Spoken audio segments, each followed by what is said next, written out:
Okay, I'm going to get started. Good afternoon, everyone, and thank you for joining today's faculty Q&A panel about NIH training grants. My name is Beth Dolph, and I'm a research proposal strategist in the Office of the Vice President for Health Sciences. This session is being recorded and will be available on the UB Health Sciences YouTube channel. You can hit the subscribe button on the channel to be notified when new videos are posted. Today, we'll start with a brief overview of T Awards and then the UB Training Grant Incentives Program with Kristen Asher. And then we'll dive into the Q&A session with our faculty panel. And we're so fortunate to have Dr. Margarita Dubokovich, Dr. Gregory Homish, Dr. Mira Edgerton, and Dr. Michael Buck joining us to share their expertise. And thank you all for being here today. So when we talk about T Awards, we're talking about institutional training grants. And these are grants awarded to an institution to support trainees at various stages of their careers. The most common is the T32, which supports pre- and/or postdoctoral trainees. And the overall goal of T Awards is pretty simple.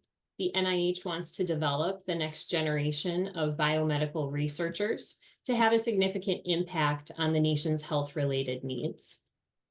And the training programs funded by T Awards prepare their trainees through mentorship, coursework, and hands-on research.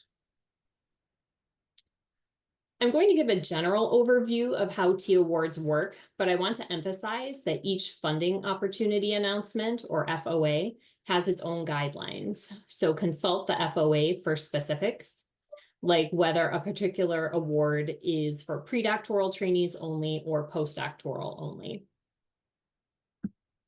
Now we'll start with the focus area, and this will be determined by the FOA. Some FOAs want training programs in a very specific research area. For example, there's currently a T32 FOA for Alzheimer's and related dementias research. But with a parent announcement, each participating institute will define its own criteria for training programs. So if you're looking at a parent announcement, you'll want to consult the participating institute's specific information linked on the FOA to see what focus areas and other requirements that participating institute has. So for example, here's the National Cancer Institute T32 specific information. They require all training programs to be cancer focused. They support up to 6 trainee slots, and they support predoctoral only, postdoctoral only, and combined pre- and postdoctoral training programs. And each of the participating institutes on a parent announcement has a similar chart with their own requirements. Now, the PI is the overall program director and is responsible for the selection of trainees. A T award will give a certain number of trainee slots for the institution to fill.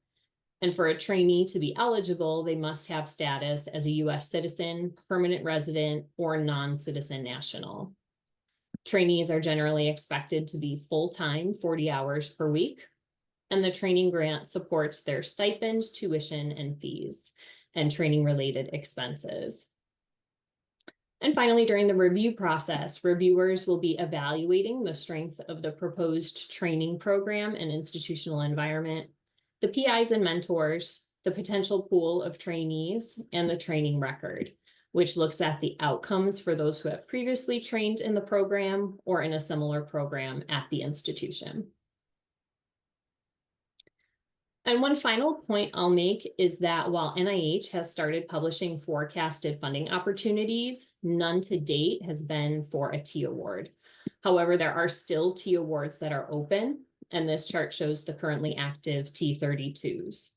So if you're interested in applying, there are opportunities that are active for upcoming due dates. And the standard due dates are the 25th of January, May, and September. But some FOAs will indicate their own deadlines. So again, you'll always want to consult your specific FOA.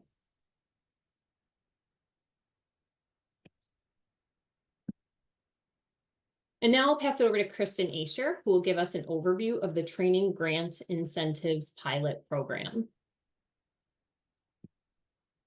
Hi, everyone. Thanks so much for inviting me here. This is something that was actually in development with Katja Noyce as well. I don't want to take all the credit here.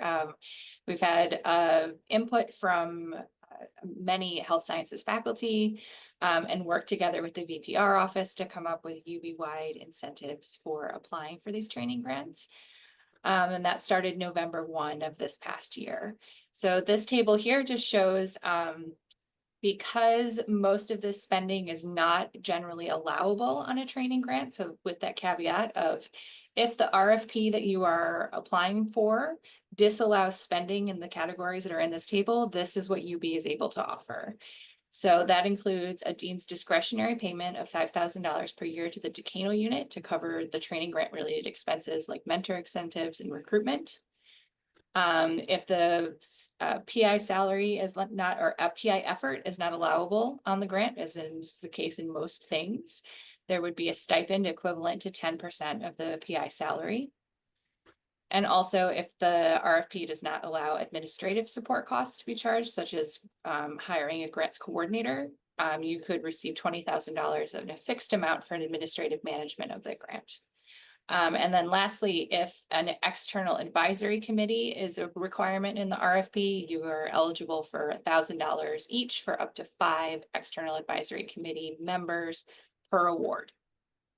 And that process is, applied after the award has been awarded. And I am able to provide a letter of support that outlines all of this for all applications that are going in. So this is something that you can include in the application process. That's pretty much it. Great, thank you, Kristen. Yep. And now we'll turn to our faculty panel for Q&A. And if you have questions, please feel free to put them in the chat and we'll get to as many as possible. Okay, and I want to start by asking all of our panelists what your involvement in T awards has been, what types of grants you've been PI or co-investigator on, and what their focus is. So if you would like to kick us off, Dr. Dubokovich. Yeah, sure. Thank you. Thank you for inviting me to this panel. Margarita Dubokovich, I am in the medical school, and I have experience in writing training grants for predoctoral students and also for junior faculty. I have been the PI and director of the Initiative for Maximizing Student Development funded by the National Institute of General Medical Science at UB since 2012. And then I have been also awarded an IMSD grant when I was at Northwestern University, and I left the university after 2 years, and the grant continued there. This is a grant that was awarded to us to train incoming PhD students for provide professional development and career mentoring and all of the things that you need for them to become outstanding scientists. And then this grant serves students, incoming students in the 5 health science schools, in the School of Engineering, and the College of Art and Science, as well as Roswell Park. So these are all there were about 12 or 15 graduate programs. So students can come in one of those. So the grant has been successful. We enroll 59 students. Many of them have graduated, others are still in training. But the unfortunate situation is that the grant was terminated and then on January 31st, 2025. So we have gone through the painful situation of closing the grant last Monday. We submitted the RPPR. So the other grant that I was involved since 2015, I was the PI and lead of the KL2 Mentor Career Development Award to train a junior faculty in clinical and translational research. We have enrolled, the grant is still active until the end of this year, and we have trained, including institutional funding, we have trained 22 scholars that have been, many of them, very, very successful in obtaining funding and moving their careers along. Great, thank you so much. Dr. Homish? Hi, well, thanks for the opportunity to be here. My name is Greg Homish. I'm professor and chair of community health and health behavior. I'm multiple PI on a T32 funded by NIAAA with Ken Leonard and Jen Reed. This grant trains pre and postdoctoral fellows who are interested in etiology and treatment of alcohol use disorders. This will be our 25th year. We just put our renewal in for years 26 through 30. That went in last month. I'm also the PI on a T52 funded by HRSA, which trains Masters of Public Health students. I've also been a grant reviewer for NIH's training grant program. Great, thank you so much. Dr. Edgerton? Hi, hold on. I'm Mira Edgerton. I'm in the School of Dental Medicine in the Department of Oral Biology. And oral biology has had a NIH funded training grant for the past, I'd say 20 years.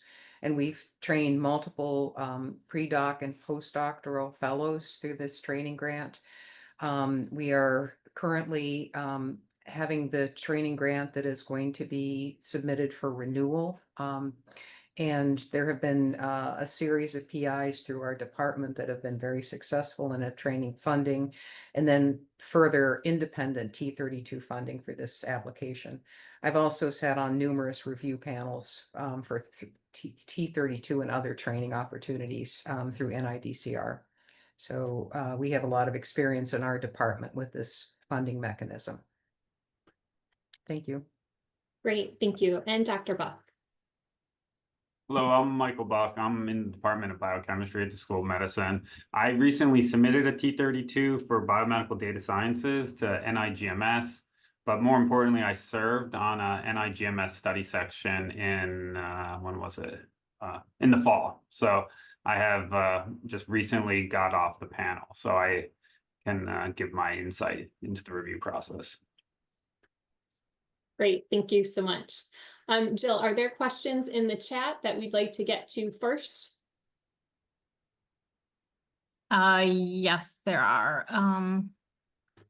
So from Dr. Lazarus, does the university support, or does the university provide any central support for grant preparation, example with developing graphics or providing boilerplate language about institutional resources for students? So I think I might be able to help with that, Beth. Sure, go ahead. So Dr. Lazarus, yes. Our team at the health sciences level has contracted with a graphic design professional who has done everything from charts and graphs to even unique illustrations for us to help polish up any documents for grantsmanship perspectives. Boilerplate language, now is as good a time of any to announce the fact that we do have a new health sciences website that has launched, and we're still tweaking a thing or two, but it is out there for anybody to access. It's buffalo.edu/health-sciences. And within that website, there is a secure element. Dr. Dietz put that together for our team and for the office. And that does have a lot of the common, regularly approved language. In addition, the only thing that I would say is that I know with training grants, there's a lot of data gathering that needs to occur. And so our office as well works very closely with an office under the provost at the university. It's called the Office of Institutional Analysis. And we are happy to help with any data preparation that you might need. So if I could just add, we just put our renewal grant in, and I worked with the UB teams here, and they were phenomenal. I worked with the graphic designer, and I just kind of spelled out my ideas, what I was thinking about, and he just worked really magical stuff and put together really great graphics for us that I never would have been able to do on my own. So I would definitely tap into them. The last time we put the grant in 4 years ago, we basically did it ourselves, and it was nearly impossible to do everything that we needed, all the data collection. This time we used the university resources, and they prepared all of the terrible tables that you have to do, collected all the data on the pre-doc and post-doc populations from the different units. So I would definitely tap into them. As soon as you're even thinking about a training grant, I would certainly make an appointment with them. They'll assign you a point person who will coordinate everything, and it's just so much easier. I just want to second on that. Over the years, I have been using ORA, the Office of, I don't follow the acronym, but so they are fantastic. They can provide help in collecting the data, and then, you know, if you are on time, they also can review your science and things like that. I know that the medical school has resources now, but in the past they were not there, so that was very, very useful for us. So Beth, you have another question. I think it's, here's another one from Dr. Kirkwood. Please clarify that the incentive plan is only for new applications, not already awarded training grants. Seems like maybe there was a missed opportunity. Okay. I can jump in on that. That was Yes, just a thank you. clarification on my own part. That yes, these are incentives that were for grants that are awarded after November 1st of this previous year. They're not retroactive to already held training grants. But once those training grants come up for renewal, they become eligible for these incentives. It's just they need to be awarded at the renewal process if they've already been awarded once. Thank you, Kristen. Yep. And also, Kristen, is there a committee that works within your incentives program? Could you speak a little bit about that as Yeah, well? absolutely. So Greg and Margarita actually are two of our advisory committee members. Katya and I have been convening them fairly regularly. We hope to be even more regular in the coming year, to basically advise on what kind of sort of institutional structures or support could be improved to assist on training grants. And then we would like to eventually have a process by which that committee can review grants before they go up or before they're submitted, to get advice. Great, thank you so much. Yep. So Jill, Beth, are there? Oh, Dr. go ahead. Yep, there's quite a few. Oh, and thank you, Dr. Dietz, for putting the new link in the chat website. Dr. Kelleran says, does anyone have experience with grants focused on medical student programs, including research education, possibly a TR25? Kyle, do you want to just chime in? It's up to you. Sure. Most people here know that I run the HSSP program, so we've been considering and thinking about some sort of training grant that could coincide with that or go along with that program. Roswell has one, and they've offered to kind of assist us a little bit with it if we wanted to pursue it. So I was just kind of curious if anyone in our house has experience with that sort of training grant and could guide me along the way. I've never been down that path before. Can you clarify the question, because I kind of didn't understand? What kind of grants are you referring to? So what I would be looking for, and I don't know all the mechanisms well, so forgive me if I get the numbers wrong, but something to act in support of training the medical students for more advanced research experiences and levels. We have the Health Sciences Scholarly Project, which is a new requirement under the medical school curriculum, the new curriculum, that all students have to complete a research project. So I would like to pair that with some sort of training grant to try to get some additional funding so I can do some additional things under that umbrella. Yeah, a couple of years ago, there was an R25 mechanism, and the grant went out from here. I don't know whether that mechanism is still active, was from NINDS. I don't think that it's active anymore, but that was to develop training programs for research of group of students. I think that at the time it could have been medical students or graduate students. But the person who wrote it, we didn't get it, and then I don't think the program is still up, but time to time those opportunity comes. So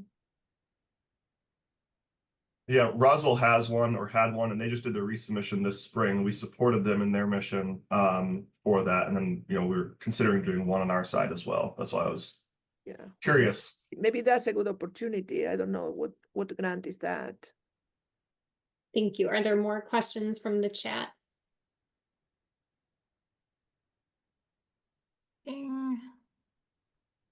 Dr. Kirkwood's asking about redundancy between ORA and the team in our office for training grants. And truthfully, every survey that we've ever done, every focus group, there's always been feedback that there's not enough support for training grants, which is why a lot of people prefer not to pursue them because they are such a heavy lift. So we communicate with the Office of Research Advancement and we work with them when each office can't handle. So maybe there is a little bit of redundancy, but hoping that all it does is provide greater service and support to the investigators who are pursuing. Go ahead, Beth. That's it. Now. Okay, great. I'm going to take a step back for a second. For someone who hasn't applied or been a participant in a T award, what would you say is, I mean, comparing to someone who has an R01, is familiar with that mechanism, the approach to preparing a T award compared to an R01, what should they be aware of before? Dr. Buck, you're laughing. So before diving into a T.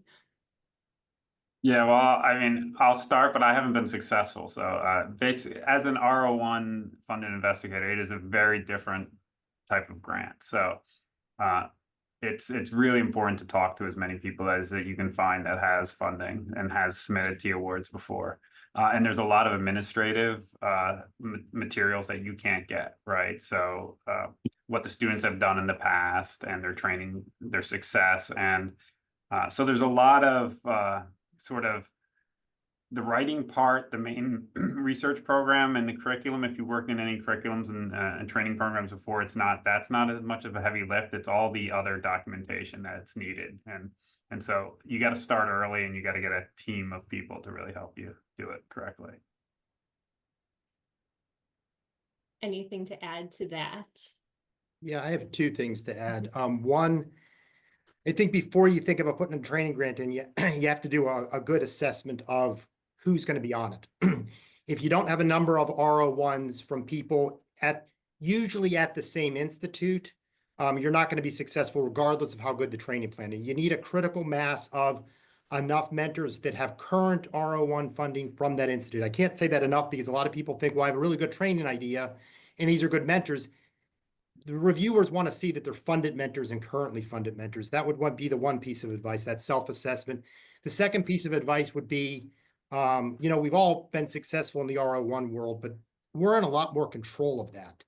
The T's take a lot more team effort because there's a lot of data. So you got to start much earlier than you'd ever expect because you're not in control. Like for us, we have to report on the activities for the last 15 years of our students. So tracking down all that data is overwhelming because they don't respond right away or they don't send it in the format you need. So you need information on like the candidate pool for pre-docs, the candidate pool for postdocs, information on where they came from, degree, GPA, all kinds of stuff you can't even imagine. So you need to partner with the university resources to really get into all of that data and start really early and know you're not in control of anything because you're really relying on everybody else to provide the data. So those would be my two pieces of advice. Yeah, I'll second that. And I will also add too that having successful trainees that you can document is absolutely essential, that you have a good pool of successfully mentored and trainees that are staying in research areas. That's really important also. Beth, can I add just a quick comment and then actually Dr. Dubovich, go ahead. You first. I cannot emphasize more what Greg's just said. If you don't have a pool of funded investigators, I wouldn't attempt to write a grant. And another common mistake is to include as mentors people who are not funded. So this is a big mistake. People had to be funded. The students had to be put in labs where there is resources for them to do the research and to be successful, because you cannot get an individual F-31 if the PI is not funded. So that's a really roadblock there to start with. The other thing, in addition to all what has been said here by Mira and Greg, and you need to have a training program. You cannot put your students to be trained in an existing program. You have to develop a training program. So which kind of the courses or the monthly meetings that you are going to have in the particular subject of that grant. That's important, because that's what identifies your grants. And so one of the things that have worked for me in the past and for other people is to have like a pilot. So you need to have, whose mentor will be participating. Maybe you have some pilots. It goes to what Mira was saying. You need to have the success of the trainees, and you have a pilot in that area, or some trainees that have been successful in that particular thing will be very important. So, Dr. Joliffe, if I can add, there's a couple of things in the chat. Well, can I just point out one thing that, Marguerite, I want to follow up on it. So one of the things on my last dissection that was allowed for funding was actually new investigators that have startup funds, that that was okay, which I didn't realize either when I submitted my training grant. So yes, they have to have funding, but they don't have to have an R01 grant yet. So that's kind of important, because they liked having some younger faculty included, and it helps with having a good mix of faculty on your training program. Yeah, I agree with that. I knew that that's relatively new. It didn't exist in the past. So, but that's good. That's a good thing. They have startup funds that will let them go for a couple of years. But still, if that student finishes the training grant and wants to write an F-31 grant, it will not be allowed until the faculty, unless the faculty is funded. That will not be allowed, as far as I know. Dr. Dolph, I'll add one comment, and then I'll bring everybody back to the chat for you. In past, for those of you that have been at the university for a period of time, it was extremely challenging to get data on the number of R01s who was funded awards. It took quite some time and multiple requests. Because of the Office of Institutional Analysis, who we've been working with through the Provost's office, we can truly do that in a matter of minutes for you. So if you're curious about what R01s are out there and who they're with and what departments, so that is something that's very quick and easy for us to pull for you as compared to historically. So I just say that. Sandra put in the chat, and Dr. Buck answered, if there was a magic number of R01 investigators, he said 3 to 4 times the number of trainees. Dr. Buck, do you want to comment on that, or? That was just a number that was thrown around at my last dissection. So I don't remember when it came up. So I was going to look back at my notes to see if I can find it. But you definitely need to have a multiple of the number of trainees, because they want to make sure that there is enough funding and research opportunities for the students that are going through the program. On the other way around, you had to have a large enough pool of trainees to be supported by the training grant. Because if your existing pool is not big enough, the study session will tell you, why do you want a training grant? Why don't you have the students apply for individual F grants? And this was said to me and to other people in the comments from the study session. And that's something that was said to me years ago when I applied for the T32, related to the pool of graduate students that we had in the partner schools and here in the medical school.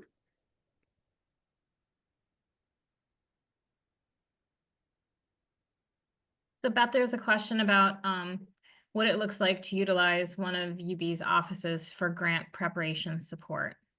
Do you want to field that, or would you like me to just do a quick? You can give a quick overview, and then if we can hear from our panel on how they've utilized university support.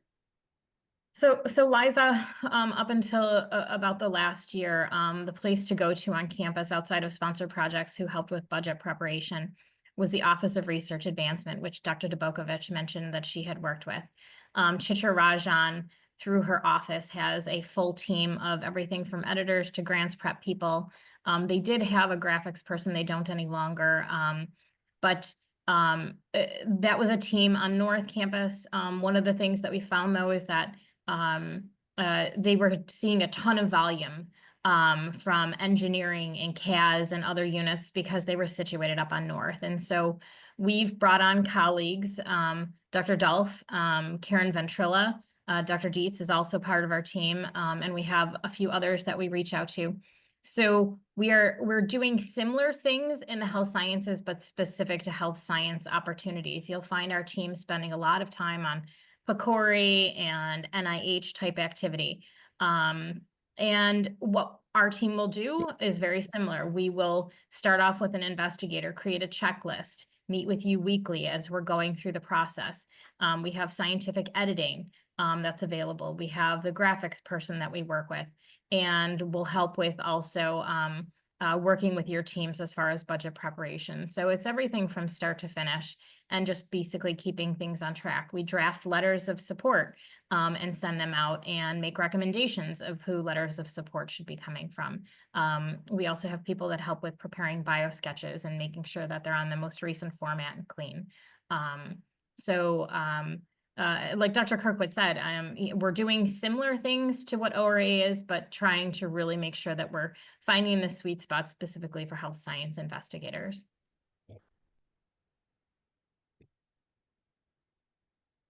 Thank you, Jill. Does anyone on the panel have anything to add to that discussion of using university resources, administrative support? I do have a question. Is there a resource that we could access of existing or in process T32 applications in the health sciences that we could sort of work collaboratively with those? So what existing T32s are there in the health sciences arena that we might look to guidance, you know, to kind of see what they're doing, see what has worked for them? Jill, is that information that you can also pull? It's also thanks to OIA. I can't cheer them on as much enough, frankly, but yes, we can do that very quickly and easily. Great, thank you. I'm going to pivot back to talking about the mentors who are on grants. And what exactly is their role? There have been a lot of questions about what research experience they need to have, which grants they need to have under their belts before they are listed as a mentor. So what are the expectations and responsibilities that come with being a mentor on a training grant? Beth, can I answer the previous question first? Sure. Thank you, Katya. So the panel of experts that Kristen described early under the Office of Postgraduate Support, these are the folks who are PIs on training grants. So they are available to provide feedback, and I don't want to speak for them, but somehow they're all shy and quiet.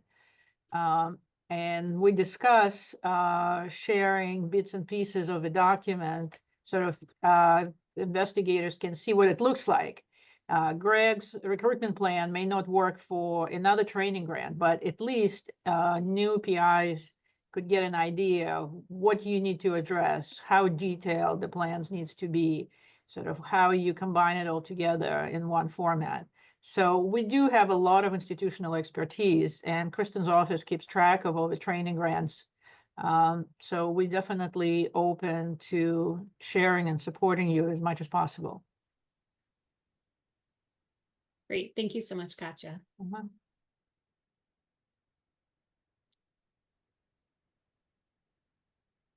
Okay, so I'll go back to talking about the mentors and their role on the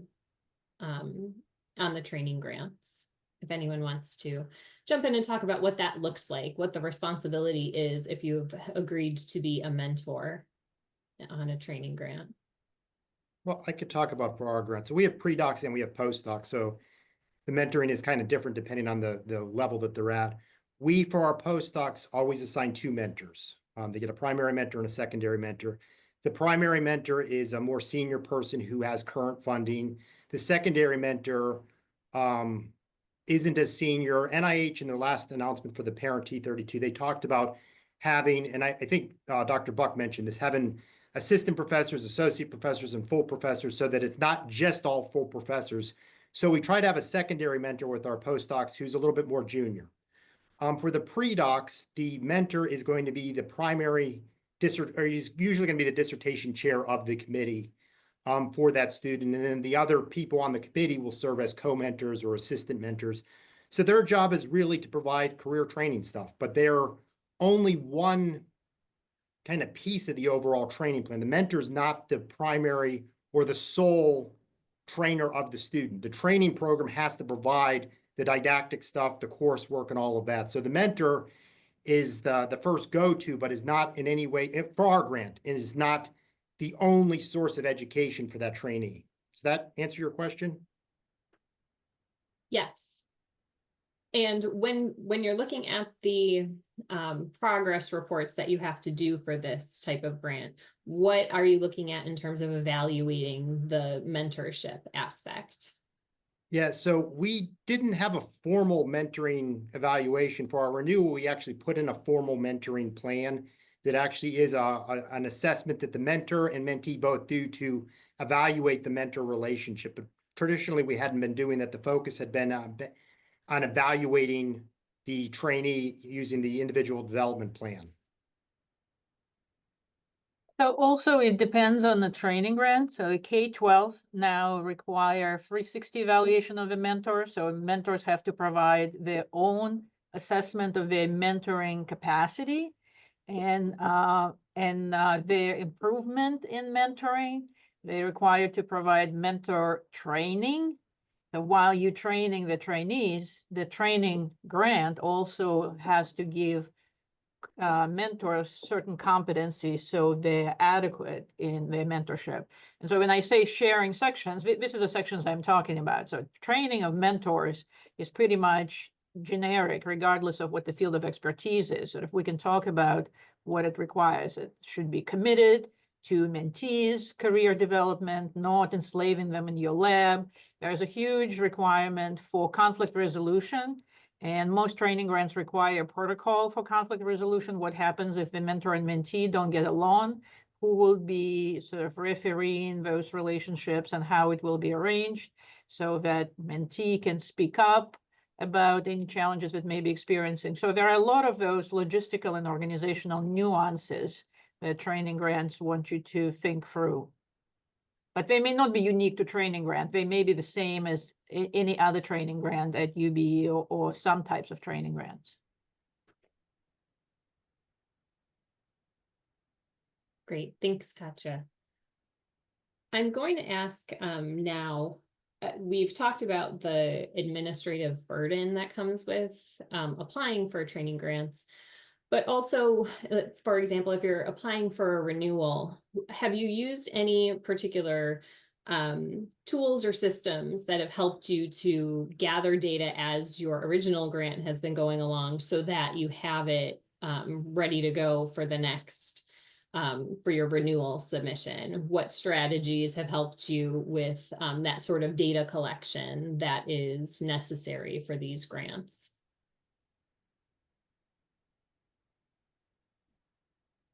I generally ask each year the students and for their curriculum vitae and the IDPs and the progress report for that year. but we have been using, not fully successful, but it's a good tool. There is a new, it's not new. We started using about 5 years ago. Was under development. It's called Flight Tracker, that collect data that is publicly available, like goes to databases like the Reporter and other public databases, and collect every day the data for the trainees. There are some glitches with the program, but it's getting better. And I know that Greg has been using it. And then it's something that we discussed at our committee, that maybe has to be something made available for the institution in some ways. And it's based on RedCap, so it's available here at UB. I don't know whether Greg wants to add anything else about that. Yeah, we just learned about it in the last year from Margarita's group, and I actually think it's phenomenal and so much easier than anything else. It is free at the university. It's a RedCap integration, but it does it daily. Like, you put in your trainees and you put in your faculty, and it will connect with PubMed and the Reporter and a couple other sites to pull in publications, to pull in the grants that they've done. It'll develop graphics for like K to R success rates. It's really a phenomenal tool, and it would be great if we actually had some more UB central resources like support staff, because my admin person has been spending a lot of time getting to know this, and it's a lot of legwork. It would be really good if somebody at the university level knew of that. I did talk to ORA about it, and they didn't really have any awareness of it, but it's phenomenal. And for long-term training, I mean, I wish we used it for the last 25 years, because it pulls everything in. I mean, like Margarita said, there's things that it can't know. It doesn't know if somebody's a co-investigator on a grant. It has no way of knowing that. But it is a really big time saver. And if we are able to get years 26 through 30 funded, we're definitely going to keep using it. That's something that, Jill, you have developed in these resources, something that can be developed, because you need to you need to make the trainee aware that this exists and they have access to that, and they have to enter personal data and whether they have, be co-investigator in a grant or have presented abstracts that are not publicly available. So that's something that requires a lot of work. So if there will be somebody we can go to and said, look, can you keep up with all of these trainees? And the problem is that, for example, we are required from this NIH to keep data for 15 years. So you are not any longer the PI, or the grant mechanism changes. So you don't get the grant, you still are responsible for those 15 years. So who is going to do that after you are not any longer the PI, or you are not any longer, your grant is gone, You still are responsible. The institution is still responsible to getting that information to apply to other training grants. Yeah, the other thing to mention too, going back to Flight Tracker, it actually will populate the NIH tables. You can actually export your data right into those tables. We didn't use that this time because we only had the last year. We didn't have the last 15. But that's something that if we're all using that could be a big kind of time saver. We also use a Google form at the end of every academic year where we capture the stuff like Margarita mentioned that isn't in there, like conference abstracts, local funding sources, stuff like that we still capture. So we use that. We send it out every April to our current trainees. But you have to be aware that in order for this to be accurate, you need to use ORCID numbers, because there are many names that are very similar, as you know. And then we got into trouble the other day because we have a student that we assign, we link the paper to our grant, and it was similar name, was a different student. So then you get in trouble when you want to do the PMCID numbers. So it's important that you use the ORCID number to make it more accurate.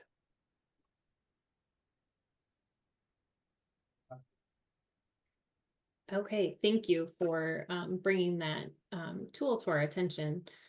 And in the last few minutes, I'm going to turn to the review process. I know a couple of you have mentioned that you've been on review panels.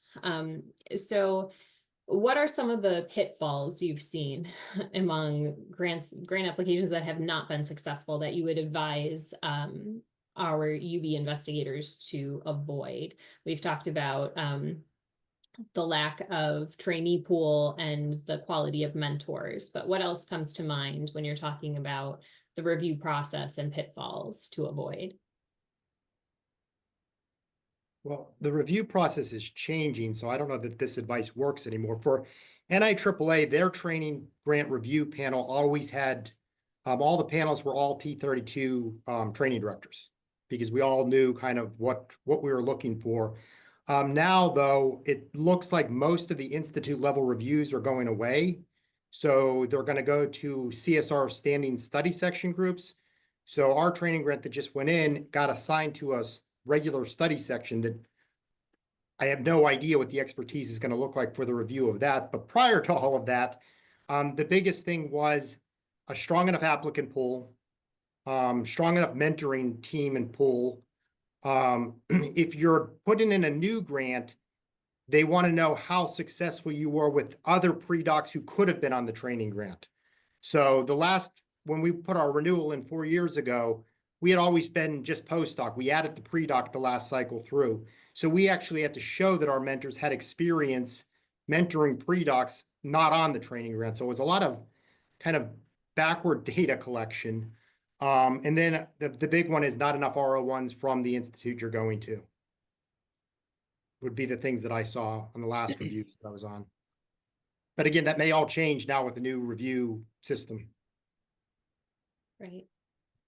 I think another measure is success of the trainees getting academic positions, Yes. getting F awards. That's a really big thing to show that they can get continued funding out beyond the T32 support. Yeah, and which kind of funding, as you said, have gotten after they left or after they are assistant professors or beyond. And Dr. Buck, after your experience in the fall, what can you share with us?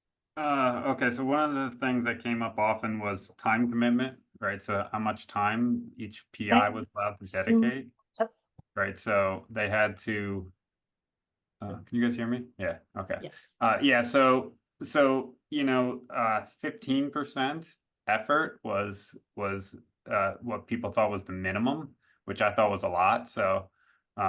So that's something that, will have to be, written in the letter from the dean.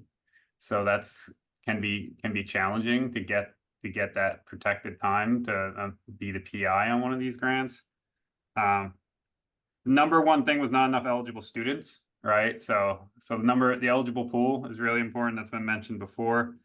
Some other things is like cohort building, right? So you have to have enough students to make a cohort, right? But they don't all have to be in the program, right? So they can be other students that would not basically everything you create needs to be available to all the other graduate students, right? And so you can build a cohort just not with just your trainees, but with all the other students, right? So having a cohesive cohort is important.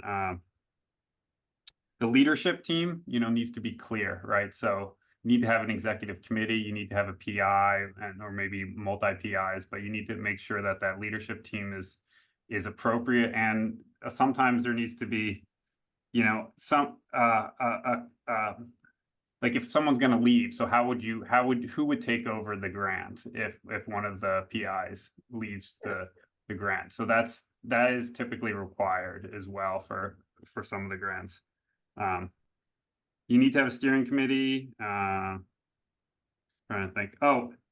Admissions process, right? So if your admissions process is directly through another graduate program, that's fine. But if you're creating the whole admissions process and how the students are selected, the trainees are selected, that needs to be really formalized, right? So you need to have clear formalization of the admissions, so how the students are selected to join the training grant. Okay, I think that's all my notes that I wrote down. That's great. Thank you so much. Jill, are there any other questions in the comments before we wrap up? There are not. Okay, great. Then my last question would just be for all of you, what advice would you give to someone just starting out in this consideration of a T award application? Your final thoughts for anyone who is on the brink of attempting a T award. I will say do it, try it. We need to do them. I think the more we do, the better we're going to get them as a university, and we're going to have more of the resources together to work together. So the more training grants we get, the easier it is to structure them and build the next training grant. So I would say every time we talk about training grants, and this has been forever, one barrier has been always, oh, I had to do those tables. That's really a big job. And it is, and it will, now we have more help. And I guess with all these offices we have across campus, it will be much easier to put the data. But that doesn't remove the responsibility of the PI and all the work that as a PI you have to do to make sure that the data is accurate.